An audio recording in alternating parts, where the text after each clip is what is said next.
Right, have everybody joined again, right? Okay, Bismillah ar-Rahman ar-Rahim. So, um, the next Sahabi in rank is Hazrat Usman radiallahu ta'ala.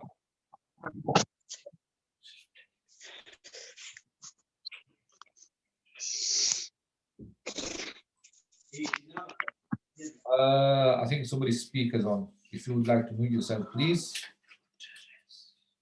Oh, perfect. Okay. Right, okay, so the next Sahabi in the rank is Hazrat Uthman radiallahu ta'ala. So I'm going to share some narrations regarding Uthman radiallahu ta'ala. Hazrat Abu Huraira radiallahu ta'ala anhu narrates that the Prophet ﷺ met Hazrat Uthman radiallahu ta'ala anhu at the door of a mosque and said to him, Jibreel alayhi salatu wasalam, the highest in rank of angels, Jibreel alayhi salatu wasalam has told me that you have Kulthum radiallahu ta'ala anha in your nikah, and the meher of her is that what was for Ruqayya. Meaning, Hazrat Usman radiallahu ta'ala anhu, one of his name was Hazrat Dhun Nurain, the person of two lights. The reason he was called the person of two lights is because two daughters of the Holy Prophet ﷺ were in the marriage, had been in the marriage of Usman radiallahu ta'ala anhu.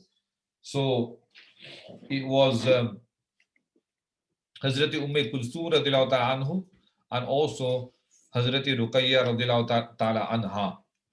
And the Prophet ﷺ also said that obviously they were subsequent wives of the Prophet of Hazrat Usman radiallahu ta'ala anhu.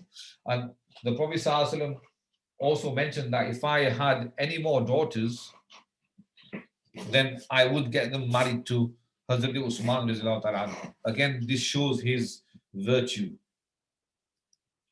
Once the Holy Prophet ﷺ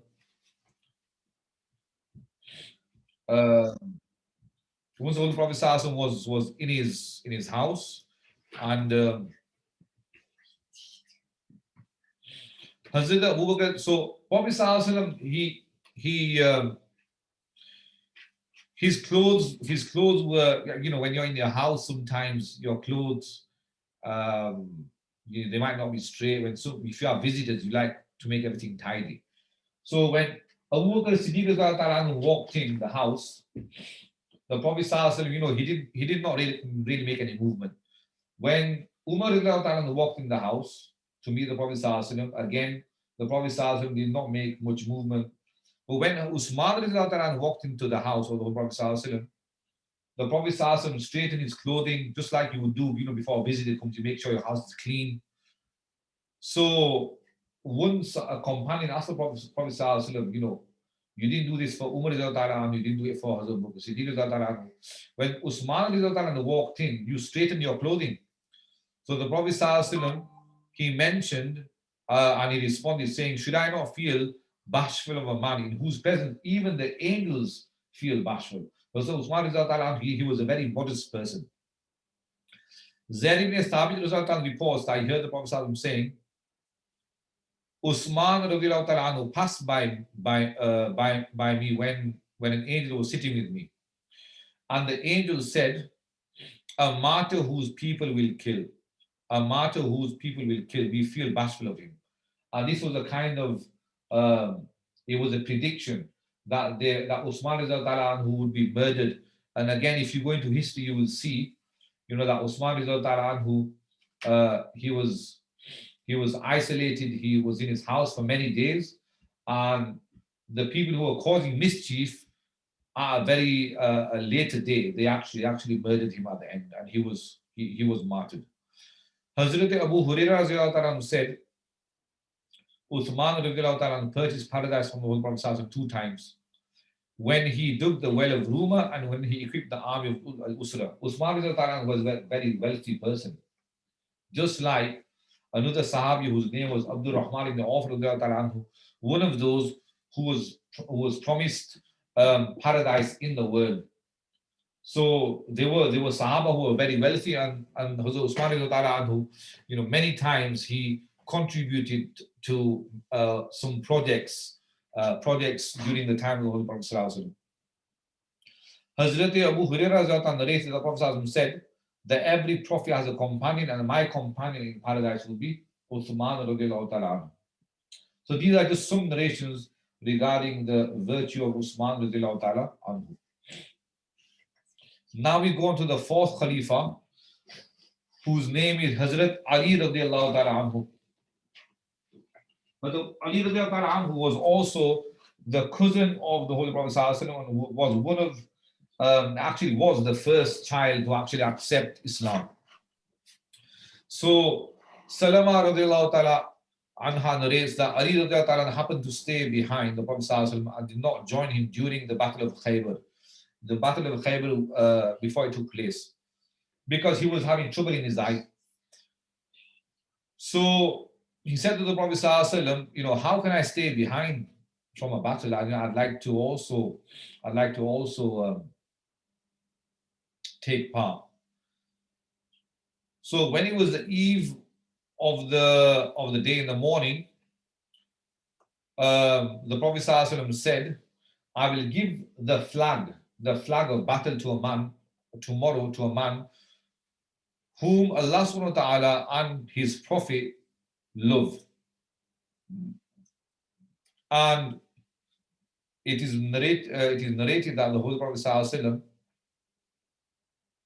when Hazrat Ali radiallahu ta'ala anhu came, the Prophet sallallahu alaihi wasallam gave the flag to Hazrat Ali radiallahu ta'ala anhu. So this hadith actually mentions, and it shows that Allah subhanahu wa ta'ala and the Holy Prophet sallallahu alaihi wasallam had a lot of love for the fourth Khalifa, whose name was Ali radiallahu ta'ala anhu. The Prophet sallallahu alaihi wasallam also said that regarding Ali radiallahu ta'ala anhu, no one but a believer would love me, and none but a hypocrite would nurse grudge against me. Hazrat Ali radiallahu ta'ala was not only a great warrior, but also a great scholar. The Holy Prophet sallallahu alaihi wasallam says regarding him that I am the city of knowledge and Ali is its gate. This showed how much knowledge Hazrat Ali radiallahu ta'ala possessed from the Holy Prophet sallallahu alaihi wasallam.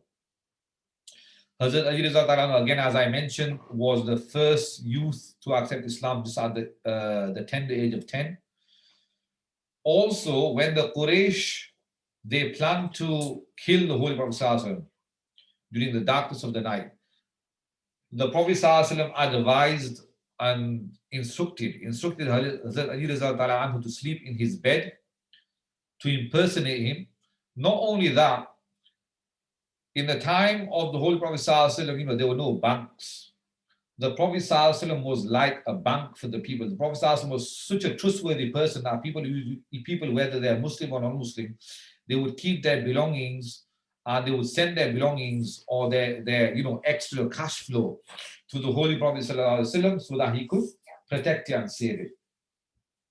So before the Holy Prophet ﷺ left, the Holy Prophet ﷺ, he loved and he trusted Hazrat Ali radiallahu ta'ala so much that he gave all the kind of merchandise, the kind of money that he had, in order for it to be returned to all the believers and the disbelievers while he ventured out to go to Medina. Again, this shows the virtue of Hazrat Ali radiallahu ta'ala. Now, I mentioned before that there were 10 Sahaba that were granted the virtue of paradise in this world. Who were those Sahaba? Those Sahaba, as you can see on the slide, are the first and the four Khulafa, the four Khalifas. Then we have at number 5, Talha ibn Ubaidullah radiallahu ta'ala anhu, Abu Az-Zubair ibn al-Awwam, Abdul Rahman ibn Auf, Sa'id ibn Abi Waqqas, Sa'id ibn Zayd, and Abu Ubaidah ibn al-Jarrah. These were the 10 Sahaba who were given glad tidings that they would go to paradise in this world. They were told they would go to Jannah. Okay, moving on. Right, we have a question here. Yeah, that's fine. Yeah, okay. Salah over here is at 1 o'clock. So we're gonna finish in a few minutes anyway, inshallah. Okay. Belief number 4. After the demise of the Holy Prophet Sallallahu came the time of the Khulafai Rashideen. I've already mentioned. So the first 4 Khulafa were Hazrat Abu Bakr Siddiq, Hazrat Umar, Hazrat Uthman, Hazrat Ali Rizal Ta'ala, which lasted for 30 years. And I'll actually show you the time frame on one of the slides that we have. To accept the decisions of these Khulafa and practice on their Sunnah is like practicing the Sunnah of the Holy Prophet Sallallahu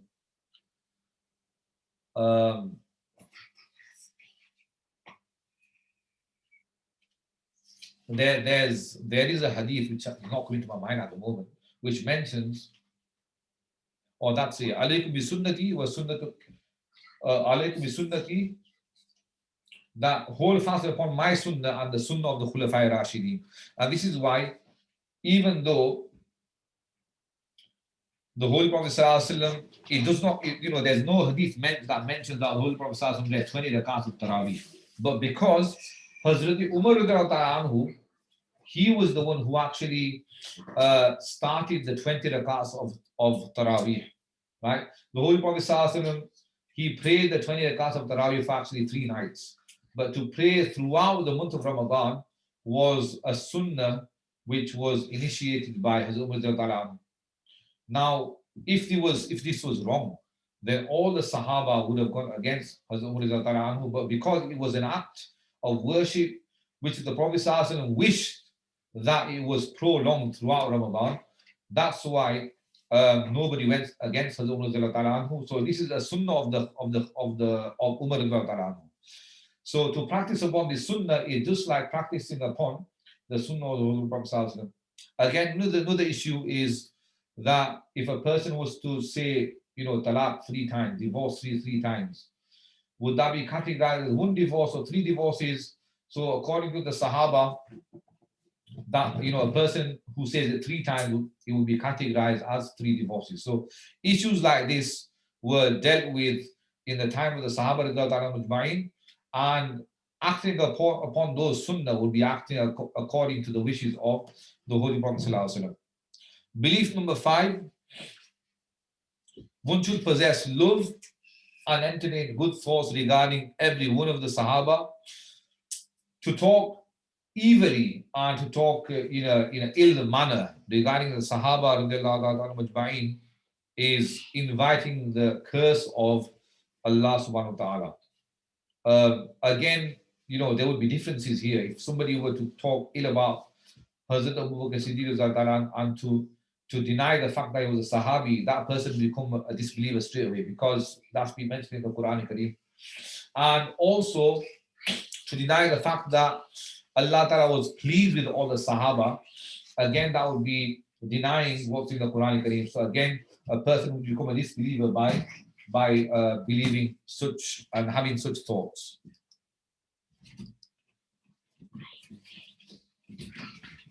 Right, okay. I was planning for the session on Sahaba to finish today, but it doesn't look like it's going to be finishing at the moment. So we'll do one last part and then we'll carry on.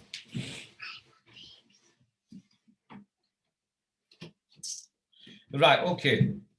Just to finish off,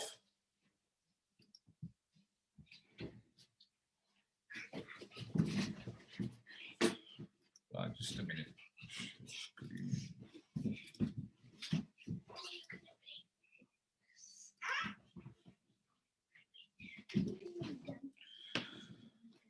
Right, okay. If anybody is interested in more detail regarding the Sahaba, which I'm going to now finish next week because we're running out of time, there are books that I have in PDF format which you can access. If you send me a message on WhatsApp, then I can send you it through WhatsApp. Yeah, I have some links and I also have some PDFs as well. So inshallah, we'll stop the session here. It's 12:30. I did say about 45 minutes. And I'll see you next week, inshallah. Okay, Assalamu alaikum.